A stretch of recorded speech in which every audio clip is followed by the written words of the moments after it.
main satu game, datang game berikutnya pelatihnya baru. Oke. Oh, berikutnya pelatihnya baru. 전에 우리가 이거 막 들고 다니면서 애들한테도 물어보고 몇 대면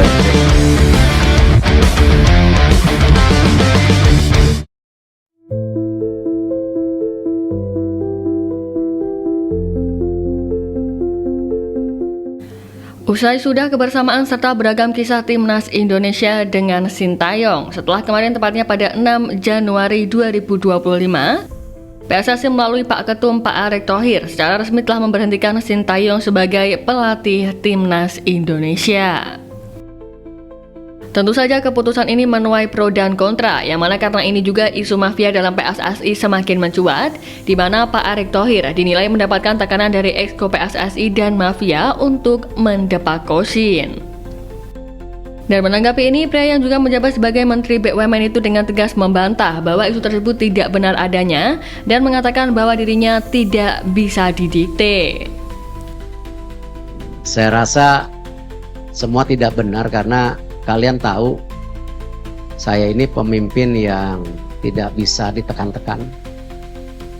Ya, lebih lanjut, Pak Erick Thohir mengatakan bahwa pemecatan Sintayong ini sudah disepakati oleh berbagai pihak, di mana menurutnya ada sekitar 3 alasan yang membuat PSSI memecat STY.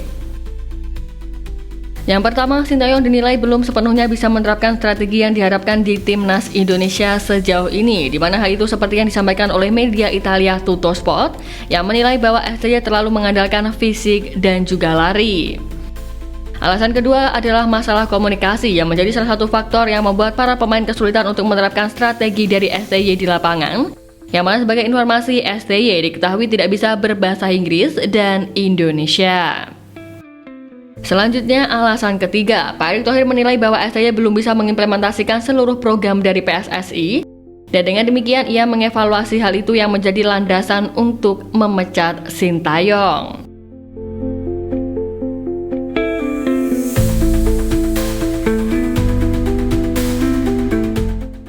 Nah, berkaca dari ini, pemecatan STY menjelang dimulainya babak baru perjuangan Indonesia memperebutkan tiket Piala Dunia 2026, seakan menjadi pengingat akan sentilan Greg Nwokolo terhadap timnas Indonesia.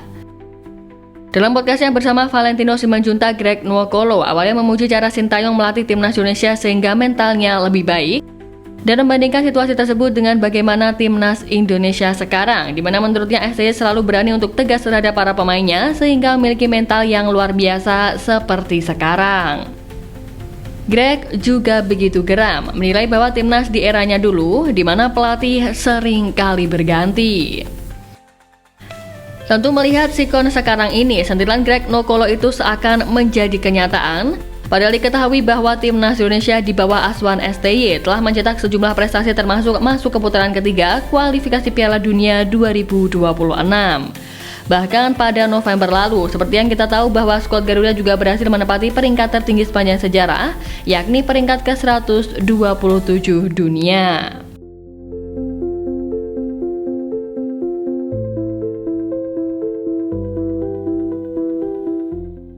Nah, tak hanya Greg, mantan pemain timnas Bambang Pamungkas juga sempat mengkhawatirkan apabila Indonesia kembali mengganti pelatih. Pernyataan itu dilontarkan oleh Bambang Pamungkas saat hadir dalam podcast yang tayang pada kanal YouTube Sport 77 Official beberapa waktu lalu. Menurutnya, timnas saat ini sudah dalam jalan yang benar dan ia takut kalau sampai ada suara-suara pergantian yang nahasnya benar terjadi di awal tahun ini. Ya, pemain sepak bola yang akrab dijuluki BP ini menceritakan pengalamannya selama bermain di timnas Indonesia yang sudah berganti pelatih sebanyak 11 kali. Baginya, sosok Sintayong telah menjadi pelatih skuad Garuda yang selama 5 tahun ini telah berhasil membawa Indonesia menorehkan banyak prestasi. Selain itu, seperti yang juga dikatakan oleh Greg Nwokolo, pembentukan mental yang digembleng oleh pelatih asal Korea Selatan ini juga menjadi bukti kalau Indonesia dalam line tepat di era ini.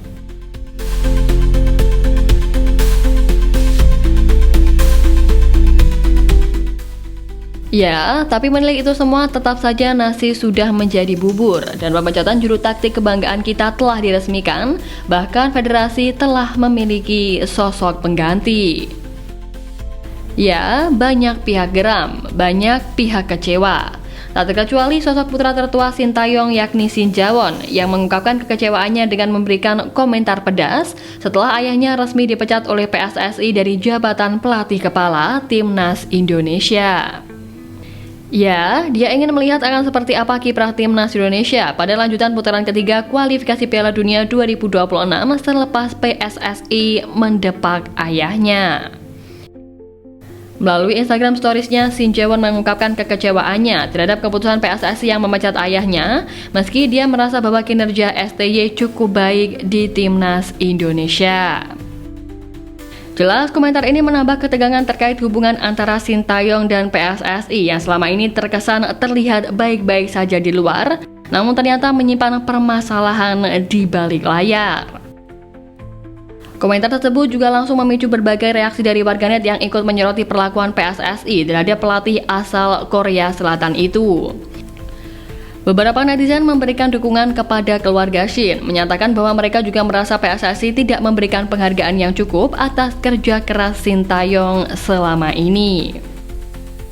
Reaksi dari warganet di media sosial juga cukup beragam. Beberapa di antaranya mengkritik PSSI atas keputusan pemecatan tersebut, menyebut bahwa keberhasilan yang telah diraih oleh Timnas Indonesia di bawah Sintayong seharusnya patut dihargai.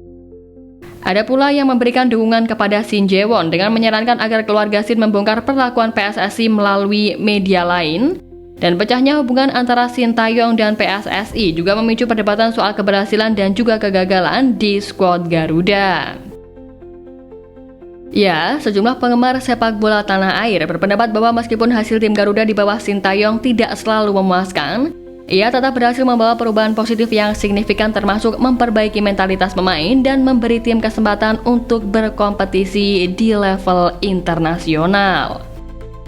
Namun di lain sisi pula, tidak sedikit yang merasa bahwa setelah hampir 5 tahun melatih, seharusnya PSSI mengevaluasi lebih baik terkait apa yang telah dicapai dan apa yang perlu diperbaiki. Mereka berpendapat bahwa pelatih baru mungkin dibutuhkan untuk membawa perubahan yang lebih segar untuk Timnas Indonesia terutama dalam mencapai prestasi lebih tinggi di ajang internasional. Kini keputusan PSSI pun menjadi bahan perbincangan yang tak kunjung selesai, terutama mengenai dampaknya terhadap masa depan Timnas Indonesia.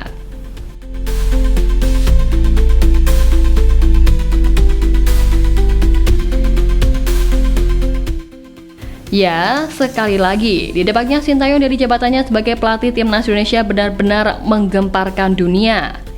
Gimana enggak? Pasalnya pelatih asal Korea Selatan itu masih terikat kontrak dengan Timnas Indonesia sampai 2027 setelah memperpanjang masa baktinya pada tahun lalu. Namun Pak Erick Thohir mengungkapkan jika masa depan Sintayong sebenarnya sudah ditentukan sejak Timnas Indonesia kalah dari Cina, namun terhalang waktu yang sangat mepet. Usai pemecatan itu pun, kabar burung kemudian berseliweran terkait siapa suksesor yang layak pengisi peran STY di Timnas Indonesia, di mana satu nama lantas muncul yaitu pelatih asal Belanda, Patrick Kluivert. Kabar tersebut bahkan dikonfirmasi oleh jurnalis Haris Pardede yang mengatakan jika dirinya mendapatkan informasi A1 soal pengganti Sintayong di Timnas Indonesia. Selang beberapa waktu, pernyataan dari Haris Pardede kemudian dibantah oleh media asal Inggris terkait sosok pengganti Sintayong di skuad Garuda. Bahkan media tersebut secara gamblang menjelaskan sosok calon pelatih Timnas Indonesia yaitu juru taktik yang pernah antarkan Belanda finish di peringkat ketiga Piala Dunia 2014. Ya, sosok yang dimaksud ialah Louis van Gaal, pelatih asal Belanda yang mereka sebut-sebut bakal disahkan sebagai suksesor Sintayong di kursi kepelatihan Timnas Indonesia. Namun rilis dari media Inggris tentang Louis van Gaal jadi pelatih Timnas Indonesia belum diketahui keabsahannya lantaran mereka juga melempar kabar ini sebagai rumor saja. Tapi terlepas dari itu semua, hampir seluruh anak asuh Coach Shin memberikan reaksi akan keputusan ini, di mana salah satunya adalah Marten Pas yang seakan menjadi penengah dengan menyampaikan rasa terima kasihnya kepada Coach Shin atas dedikasinya di Timnas Indonesia. Kiper FC Dallas itu pun mengatakan bahwa momen kebersamaan dengan STY hingga sejarah yang telah diciptakan oleh sang pelatih patut dihargai. Selain membawa ranking Timnas Indonesia meroket hingga ke peringkat 127 dunia, dengan skor ini Marten Pas tidak ingin berlarut-larut dengan kepergian STY. Dia ingin Timnas Indonesia kembali fokus menatap 2 laga pada Maret mendatang.